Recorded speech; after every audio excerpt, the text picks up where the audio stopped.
सरकार से बातचीत के लिए संयुक्त किसान मोर्चा ने 5 नामों का किया चयन। बलवीर सिंह राजेवाल, अशोक धोले कमेटी में शामिल। शिव कुमार कक्का, गुरनाम सिंह चढ़ूनी और युद्धवीर सिंह भी कमेटी में शामिल। बैठक के बाद बोले राकेश टिकैत, पांचों लोग सरकार से सभी मामलों पर करेंगे बातचीत। अगली बैठक 7 तारीख को। खट्टर और हरियाणा के किसान संगठनों की मीटिंग पर बोले टिकैत, कहा प्रदर्शन के दौरान दर्ज केस वापस लेने पर बनी सहमति, मुआवजे पर नहीं बनी बात। किसान नेता दर्शन पाल सिंह का बयान, किसानों पर दर्ज हुए केस जब तक वापस नहीं होंगे आंदोलन जारी रहेगा। दर्शन पाल सिंह ने कहा आंदोलन के दौरान मारे गए 720 किसानों की जानकारी सरकार को भेज दी गई है। किसान नेता हिम्मत सिंह गुर्जर का दावा, मुआवजे पर गृह मंत्रालय से बात हो गई है।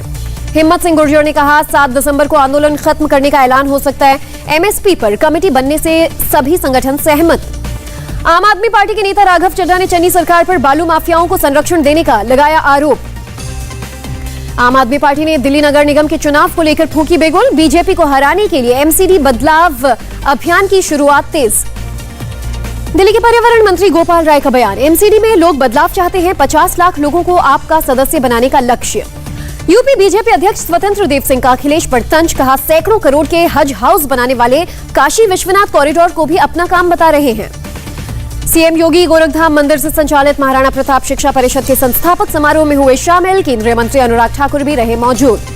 सीएम योगी ने कहा युवाओं के विकास के लिए पहली बार सरकार राष्ट्रीय शिक्षा नीति लेकर आई। नए भारत के निर्माण के लिए अभी से नई शिक्षा नीति का कार्य योजना से जुड़ना होगा। योगी ने कहा 2017 के बाद से जनता की सेहत का रखा गया ख्याल। गांव और मैदानों में ओपन जिम खुलवाया। शिक्षा को नई दिशा और गति देने के लिए केंद्रीय मंत्री अनुराग ठाकुर ने की सीएम योगी की तारीफ। कहा नई शिक्षा नीति को लागू करने की दिशा में यूपी ने सबसे ज्यादा तैयारी की। अनुराग ठाकुर ने कहा योगी सरकार बनने से पहले प्रदेश में सिर्फ कुछ ही मेडिकल कॉलेजेस थे। सीएम योगी कई मेडिकल कॉलेजेस बनवा रहे हैं। बीएसएफ स्थापना दिवस कार्यक्रम में हिस्सा लेने जैसलमेर पहुंचे गृह मंत्री अमित शाह। श्री मातेश्वरी तनोट राय मंदिर में की पूजा। चुनाव की रणनीति बनाने में जुटी राजस्थान बीजेपी प्रदेश कार्य समिति की बैठक में कई बड़े नेताओं ने लिया हिस्सा। पीएम मोदी ने उत्तराखंड को दी 18,000 करोड़ के प्रोजेक्ट की सौगात। कई परियोजनाओं का शिलान्यास और लोकार्पण किया। प्रधानमंत्री मोदी ने दिल्ली देहरादून आर्थिक गलियारे का मॉडल का किया निरीक्षण। करीब 8,300 करोड़ रुपए की लागत से बनेगा कॉरिडोर। मोदी बोले डबल इंजन की सरकार, उत्तराखंड में बहा रही विकास की गंगा। ये दशक बनेगा उत्तराखंड का दशक। 5 साल में केंद्र सरकार ने 1 लाख करोड़ रुपए से अधिक की परियोजनाएं मंजूर की। राज्य सरकार इन परियोजनाओं को लागू कर रही। पीएम मोदी का आरोप, पहले की सरकारों ने उत्तराखंड का समय बर्बाद किया। इंफ्रास्ट्रक्चर के नाम पर घोटाले किए। हम दोगुनी गति से कर रहे हैं काम। उत्तराखंड के सीएम पुष्कर सिंह धामी ने कहा पीएम मोदी के नेतृत्व में प्रदेश को जल्द सर्वश्रेष्ठ राज्य बनाएंगे। 5 और 6 दिसंबर को भारत में रहेंगे रूस के विदेश मंत्री सर्गेई लावरोव। विदेश मंत्री एस जयशंकर के साथ करेंगे 2+2 डायलॉग। एमएसएमई कॉन्क्लेव में शामिल हुए रक्षा मंत्री राजनाथ सिंह। कॉन्क्लेव को किया संबोधित, कहा आज एमएसएमई में society of Indian defence manufacturers का बड़ा योगदान।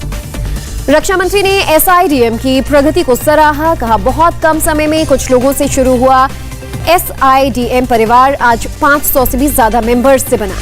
आत्मनिर्भर भारत की तरफ बढ़ा कदम।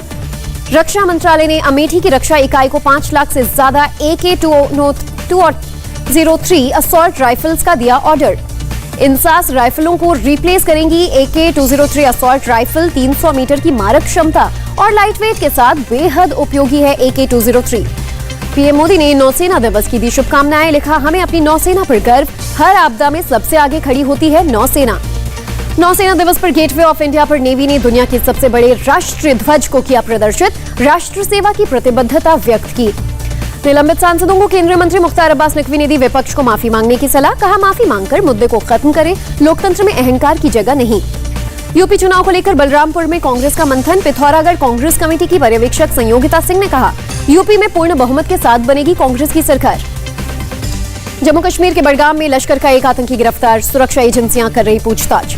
कांग्रेस नेता गुलाम नबी आजाद ने सिविलियन किलिंग पर उठाए सवाल। कहा इससे बढ़ता है आतंकवाद। सांप सीढ़ी कनेक्शन बताया। सेना को गुलाम नबी आजाद की नसीहत, सुरक्षा बलों को कोलैटरल डैमेज से बचना चाहिए। आतंकी किसी के घर में घुस जाता है तो 2 दिन इंतजार करो। गुलाम नबी आजाद ने गवर्नर रूल पर खड़े किए सवाल। कहा जम्मू कश्मीर में लोगों के पास आगे कुआं पीछे खाई जैसे हालात। नेता वादे पूरे नहीं करते और राज्यपाल किसी से मिलते नहीं। दिल्ली एनसीआर में 20 दिन में दूसरी बार सीएनजी महंगी। दिल्ली में 1 किलो सीएनजी में 1 रुपए का इजाफा, 53 रुपए कीमत। फरीदाबाद में पुलिस के हत्थे चढ़ा दुकानदारों को चूना लगाने वाला एक शख्स नकली भुगतान का स्क्रीनशॉट दिखाता था। चक्रवात जवाद उत्तर की ओर बढ़ रहा है। अगले 12 घंटे तक चक्रवात उत्तर की ओर ही रहेगा, मौसम विभाग ने दी जानकारी। पुरी में चक्रवात आने की संभावना को देखते हुए तटीय इलाकों में एनडीआरएफ की टीम तैनात, लगातार की जा रही निगरानी। बरेली पुलिस ने किया डकैती की घटना का खुलासा, 10 चोरों को गिरफ्तार किया गया, 5 लाख रुपए और 5 तमंचे बरामद। यूपी के उन्नाव में 3 शातिर चोर गिरफ्तार, 1 तमंचा, 12 बोर की जिंदा कारतूस बरामद। मुरादाबाद पुलिस ने 10,000 के इनामी को किया गिरफ्तार, अवैध तमंचा और जिंदा कारतूस बरामद। यूपी की सोनभद्र पुलिस ने नशीले पदार्थों की तस्करी करने वाले शख्स को किया अरेस्ट, 3 किलो गांजा बरामद। मुजफ्फरनगर में नाबालिग से रेप करने वाले को कोर्ट ने सुनाई 10 साल की सजा। दूसरे टेस्ट में भारतीय गेंदबाजों ने पहली पारी में तोड़ी न्यूजीलैंड की कमर, पूरी टीम 62 रन के स्कोर पर ऑल आउट। रविचंद्रन अश्विन ने झटके 4 विकेट, सिराज ने 3, जबकि अक्षर पटेल ने लिए 2 विकेट। दूसरी पारी में भारत की सधी हुई शुरुआत, बिना कोई विकेट गंवाए 69 रन बनाए। मयंक अग्रवाल 38, चेतेश्वर पुजारा 29 रन बनाकर क्रीज पर मौजूद। भारतीय badminton star PV Sindhu BWF विश्व टूर के फाइनल में पहुंची, जापान की अकाने यामागुची को हराया।